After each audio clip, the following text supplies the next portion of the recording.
immunoglobulins and antibodies that you don't need a flu shot. In other words, your inner state is greater than your outer world. So then just by doing that, we now know that your immune system is going to get stronger. By the same means, take 120 people or 50 people and measure 7,500 gene regulations, okay? In 4 days, 2 genes that suppress cancer growth and tumors are activated and upregulated. The genes that stimulate stem cells to go to damaged tissues and repair them, upregulated. The gene for oxidative balance is upregulated. Anti-cancer, anti-aging, anti-heart disease, anti-stroke, anti-neurodegenerative, anti-inflammatory, antimicrobial. Just your body's naturally doing this. The gene for neurogenesis, the growth of new neurons in response to novel experiences and learning. This is 4 days. The gene switches on.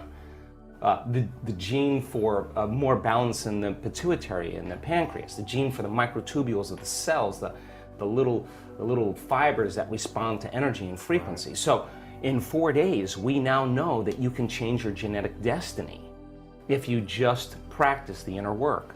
We have research to show that 60 days of meditation, 5 days a week, will lengthen your life. The telomeres, the little shoestrings on the end of your DNA, get longer.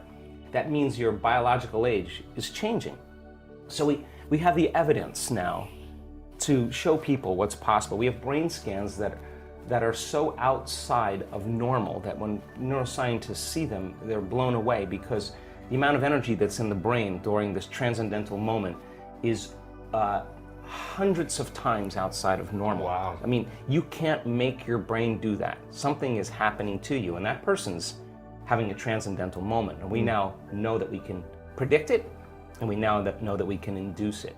So then there's the evidence there. Then you take our community and you see people with stage 4 cancer, with Parkinson's disease, with myasthenia gravis, with lupus, with MS, with brain injuries, with rare genetic disorders, with vertigo, tinnitus, kidney failure, all kinds of health conditions, come to a week-long event, and then at the end of that event, they make significant strides in getting beyond the emotions of the past. Now think about this. The science says that the environment signals the gene. That's epigenetics. The end product of an experience in the environment is an emotion.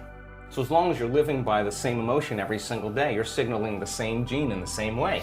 And if that gene is related to a survival emotion, a stress hormone, then you're down-regulating the gene and you're creating disease. So when the person trades that emotion and really breaks free from the chains of their past, and now they're feeling an elevated emotion, well, now they're dialing down the gene for MS, and they're up-regulating the gene for health and balance. And so the person, you'll say to them, where's the disease? Well, I'm not the same person. I'm not the, and the side effect of that is a transformation and healing. So the funny thing about it is the person who has the healing is not talking about the healing. Whether it's blind people seeing, deaf people hearing, we have crazy evidence now. What they're talking about is how amazing they feel, because they're refreshed, they got a new lease on life. And so now we have evidence in our research, and that silences the critic to show that what's possible for people. And now we have evidence and testimony, that we have evidence where people will stand on the stage and say, hey, I broke my back in 3 places. I haven't been able to stand up straight. I came into this event hunched over, I couldn't lay down. And now this guy's jumping around on the stage. He's laying on his back, he's touching his toes, he's you can tell, I mean, he's having his moment. We changed somebody. Someone with Parkinson's disease can't swallow, can't chew, can't blow her nose, can't stand up. One moment, the next thing you know, she's blowing her nose, chewing, swallowing. We changed her body, we changed her life, and we changed her future. And she doesn't look like a movie star, and she doesn't look like she's a vegetarian, and she doesn't look like she's buffed. She just looks like a normal person. Now the person in the audience who's watching that and looking at this person and seeing that they're no different than them just starts to cause them to think, if someone else can do it, I can do it. So you see the person with the stage 4 cancer that got the voodoo curse that they have 3 months to live. And now they have no evidence of cancer in their body, and they're standing on the stage telling that story, and somebody in the audience is checking her out going, I have the same condition, and if she can do it, I'm going to step right in that footprint. I'm going to do it the way she did it. And all of a sudden, you start seeing this change in the community in a week-long event, because once there's a breakthrough, right? I mean, it's like a 4-minute mile. It's in the field, you know? But it's not only in the field, you're seeing evidence in 3-dimensional reality. And evidence is the loudest voice right now. And so people don't want to see talking heads. Anybody can see it on the internet. Information is readily available. What they want to see is evidence. And so when you have evidence in the scientific realm, and then you have evidence in a community of people, and you're not doing anything that's so extreme that excludes anybody. It's inclusive, and we're using science as the contemporary language of mysticism. It is science that's going to demystify the mystical. If I talk tradition, culture, religion, any of those things, spiritual principles, people are going to shut off. You're going to divide an audience. But science creates community. Right. So by building a scientific model, I don't subscribe to any type of meditation, because I look at the evidence of what we've gathered in, let's see, by applying this formula, to what extent can we prove to human beings how powerful they really are? And I think that has become something that has mystified me, because when I see blind people seeing in our workshops, I have to tell you that I'm more surprised than anybody. I'm standing up there shaking my head, and we have great evidence. This, you know, one woman was, she's a nurse, and one day she just wakes up and she's got a blind spot in her eye. She can't see in the lower left-hand quadrant of both eyes, 6 o'clock to 9 o'clock. Wow. She's a nurse, she goes to see her colleagues, they do a scan, stroke on the optic nerve, and now she's legally blind. She can't drive her car, she runs her own company, she can't run her company, she can't type, she can't use the computer. She's compromised in a big way. Now with a stroke, you have 2 weeks really, that's the window. And if nerve cells are going to come back online, it's going to be those first 2 weeks. If they don't come back, the prognosis is live with it. Whether you have paralysis or whatever, that if a stroke causes brain damage in usually 2 to 3 weeks, you don't see much change. So they gave her the prognosis. You have to learn to accommodate and live with it. And so she wasn't satisfied with that answer, and she goes to one of her dear friends who's a physician, and the physician says, go check out the Dispenza guy. And she says, why don't you come with me? So they come to our event in Brighton in the UK was together. Was this within the 3 weeks, or was this later, do you know? Oh no, this is a year later. Wow. This is a year later. And so it's supposed to be irreversible at that point. And so she comes to the event, and she comes to the event for 2 reasons. To learn how to live with her handicap. That's the extent of what's possible in her mind. Have more peace.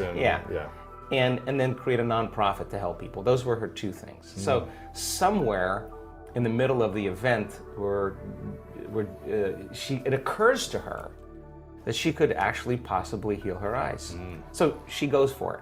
She lays down after one of the meditations we lay down at the end, and all of a sudden, like in her head, she starts feeling this heat and this crackling sensation. Now, you have one of 2 options when something like this happens. You get scared. You get scared. It's the unknown. You contract, and your brain goes into high beta, and you disconnect. Something's wrong. I'm hurting something. Yeah, I'm having another stroke, whatever. Or you surrender and relax into it. Yeah, you go in. Yeah. And she let go, and she had the most incredible experience. She laid there for the longest time, opened her eyes, and she said it was like the lights came back on. She said, I could see completely. We sent her for a scan. The Monday morning after that week-long event, the scan that had the left lower quadrant on both eyes from 6 o'clock to 9 o'clock was black. The post-scan, there isn't one black spot anywhere on her eyes. Now, she'd already done a scan a year prior. Yeah. She had the scan. So we'll give you the evidence, but that is not natural. Wow. That's not normal. But how do you explain that in conventional science? I mean, the truth is that We have incredibly powerful innate qualities for regeneration and healing once you hit that button. So then she stands in the audience and gives her testimony. Other people are going to begin to realize that they can heal from a stroke, and that's exactly what's happening. A collective consciousness is happening. What is the moment of transformation for someone like that? Like, when is someone, because I know that healing can happen in an instant. So what's the thing that triggers that instant for someone to go from disbelief to belief and it actually transforming them in the physical body? Yeah, we've studied this, and there's no linear correlation, because think about this. That woman is a pragmatist. She knew nothing. She wasn't spiritual in any way. She just read my books and then started practicing the meditations. Now, she was practicing those meditations for months before the event because she wanted to come and be fully prepared for it, right? So from the outside, you see this one moment. Yep. But what you don't see is the number of times she worked in overcoming herself and getting beyond whoever she is and getting into that place where she's far enough outside familiar territory, neurologically, chemically, genetically, that all of a sudden she connects to this. She connects. She starts connecting to that invisible field called the quantum field, and you can't connect as your body. There's nothing physical to connect to there. You have to get beyond all your associations. Thanks for watching. Please like and subscribe. And watch the videos on the screen right now for more inspiration videos from Dr. Joe Dispenza.